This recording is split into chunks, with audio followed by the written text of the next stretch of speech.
I've wanted to build a plane in Scrap Mechanic for a while, but I didn't want to just build a normal plane. After thinking about it, I remembered the RC planes that have metal rods in them in order to actuate the different control surfaces. I was wondering if I could build a plane in Scrap Mechanic using this method, with actual mechanical joints leading up to the cockpit. This is definitely just an excuse to make a plane, but with that in mind, I set to making it a reality. Obviously, I need the ability to make a plane, so I started off by installing the Wings mod. I also saw this Take Flight mod that has in-wing thrusters, so I installed that too. After flying to the edge of the world, like I do every single time, I started by trying to make a full plane body.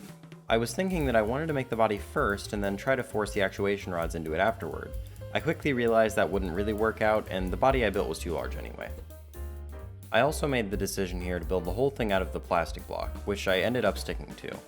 I did this because it's a pretty lightweight block that, when painted, is mostly a solid color. After scrapping that design, I decided I should check to make sure this would even be possible. I placed down a seat and some plastic and started making a proof of concept. I wanted it to look like there were levers inside the cockpit for the pilot to control, so I placed down a bearing with a pipe piece that let me make that. From this, I built pipes toward the back of the plane where I would put the rear elevator wings. I realized that I would need this double bearing design so that when the lever up front was pulled, the bar would only move forward and back without rotating. This mechanism is similar to what keeps bars parallel in a double wishbone suspension setup. After connecting this bar to the rear wing, you can see that it didn't really rotate correctly.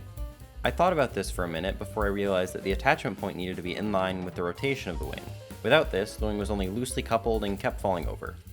I could have done a number of things here, but I decided that the best way to do it without making it look terrible was to have the wing on some plastic blocks with the bearing in front of it.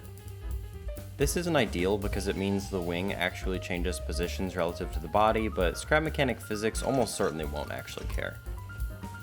After getting that resolved, you can see it working here. This is pretty much the entire concept, and the difficulty comes from fitting at least 3 of these into the body of a small plane. If you look closely, you can actually see that as the bar moves forward and backward, it also moves closer to the body of the plane. This is something I didn't really think would be an issue, but actually ends up limiting the rotation available on the wing quite a bit.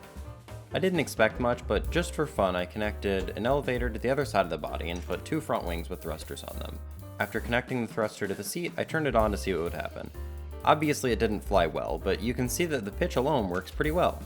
With the concept proven, I moved on to building the plane itself. I really struggle when building planes because I never know where to start. The proportions determine how large the plane will be, so if you build one part too large, it all has to be redone. This time I decided to build the cabin first because I knew for sure that I wanted a level 5 driver's seat in there. I extended the body and tapered it into a tail, and I was pretty happy with the shape so far. There were no mechanics yet, but I approximated where I wanted the wings to go, so I knew how big it would be. I put the elevator wings at the very back, followed by placing the front wings just behind the seat. The front wings would actually be stationary, and the roll would come from ailerons just behind them, so I wasn't too worried about where they were placed. At this point, I wasn't sure if I wanted to add in an actuated rudder or not, so I just placed a stationary one for the time being. I also built the plane an even width because of that driver's seat, so I had to place 2 side by side. All a rudder actually does is add the ability to yaw, turning left and right. That same functionality can be done with pitch and roll, so in the end I decided not to add a rudder. After that, I started trying to decide how I would do the front ailerons. I had a hard time making this decision because they're only 1 block wide, which means they might not work very well with an offset bearing, like the tail. I also frankly didn't like the way it looked when it was away from the front wings by a block. I ended up putting the bearing behind the wing directly, even though I didn't know how I was going to make it work yet. Fortunately, I did end up figuring it out. The next thing I did was put in the mechanism to control the rear fins. Unlike the ailerons, the elevators would always move in unison, so I thought they could just be connected directly by a bar. In hindsight, while this did work, it wasn't a great idea. I didn't end up changing it, but it would have saved quite a bit of time if I had. In my prototype, I connected the bar outside the wing, but for this design I really wanted it to be entirely internal. This was actually simple enough, and all I had to do was place a bearing inside that lined up with the ones outside. From that, I did the double bearing mechanism and extended the bar all the way up to the front. I basically copied the same thing on the other side, the front of the plane, extending the bar upward to turn it into a handle. Moving backward, I connected the rods to the rear fins so they would move as well, and that was the entire mechanism for the rear fins done for now. All I really changed on this part for the rest of the build was rerouting the rod and removing some blocks so it had more clearance. With that in place, I connected a controller to the front lever and gave it a test. I messed around with trying to multiply the movement so the rear fin moved more than the front lever, but I realized that I actually did the inverse of what I wanted and it wasn't really possible.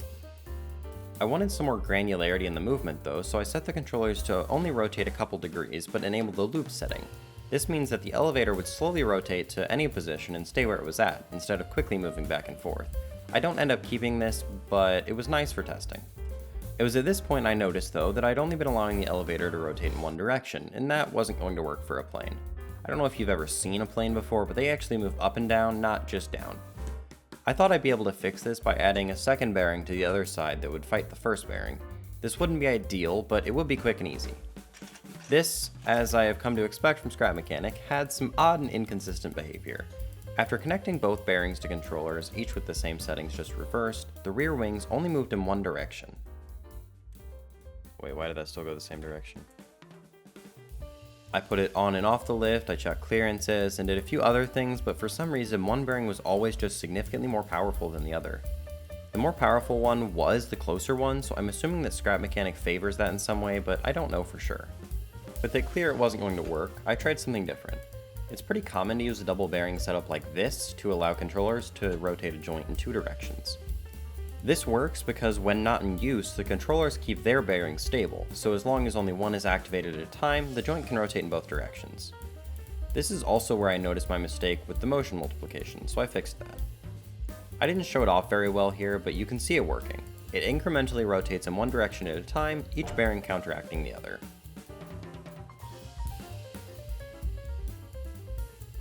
With the tail working, I moved on to trying to get the ailerons to work. The mechanisms are much the same, so I'll skip over that and talk about what's actually different, starting with the left one. Firstly, I had to try to get it to rotate from the inside. After doing the tail wings, it wasn't too difficult, all I had to do was run pipe pieces to the interior. From that, I did the same double bearing mechanism, this time running the lever to the left side of the driver's seat. There was a whole lot of troubleshooting and trial and error here because the wing kept getting stuck on different blocks and not rotating the full amount. I temporarily put a sideways wedge down, but I ended up just deleting this block entirely and putting a concave wedge in the back. Now I moved on to the right aileron, which turned out to be a little bit more difficult. As you can see here, the pipe pieces from the tail go through this section of the plane, and because it's an even width, they aren't symmetrical. That means they're in the way of where I would have put the right aileron mechanism. To fix this, I ended up rerouting the rear pipes actually into the bottom of the plane to make some room. This is far from an ideal solution because if there's any clearance issues, it'll actually run into the body of the plane, which it does end up doing, but I couldn't think of any other way to do it. Because of this, on the final plane, the tail ends up getting stuck a lot, but it was something I could live with. Now that I had some room, I just mirrored the exact same setup as I had on the other side of the plane, and it worked just as well. I moved on to finalize the controllers now. Each control surface needs two controllers, one for either direction. I placed down 4 controllers for the front and 2 for the rear. I also then connected each respective bearing and set up the controllers as such. To turn the wings, I started by trying to make an AD converter that would take the seat's left-right input and run it to the front controllers. I eventually removed it because it was redundant, as the seat can just directly control the bearings turning. Although I changed it around a lot, I went with a fixed angle on the rear wings because that was far more responsive. I also decided to enable this with a WS converter, which ended up taking up a ton of space and wasn't exactly accurate. It probably would have been better to do this with button controls, but I was being stubborn and wanted everything to work on seat controls. By the way, if you see random changes happening, that's because I made a ton of small changes in this process that I'm going to skip over for brevity. For example, I added temporary front landing gear, extended the wings, added some more thrusters, and cleaned up the body with some wedges. Anyway, you can see the WS converter working here as it causes the back wings to rotate, and again here as I take this new setup for its first test flight.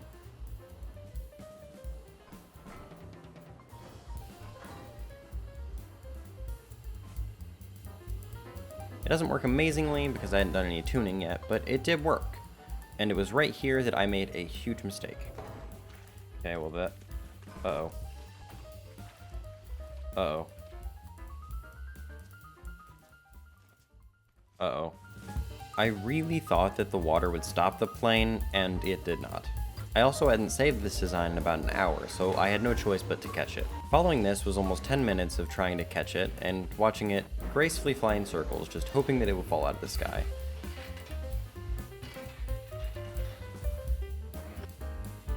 It eventually hit this tree and I caught it, and although this was extremely annoying, it proved just how well it worked.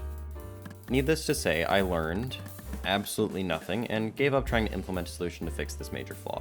And with that, it was pretty much finalized. I spent a while tidying it up, including giving it a glass bottom, adding this weird hatch to access the controls, and giving it a retractable landing gear. As much as I loved the platyplane, I also added wedges and painted it much nicer colors. With that, here's the final design in action.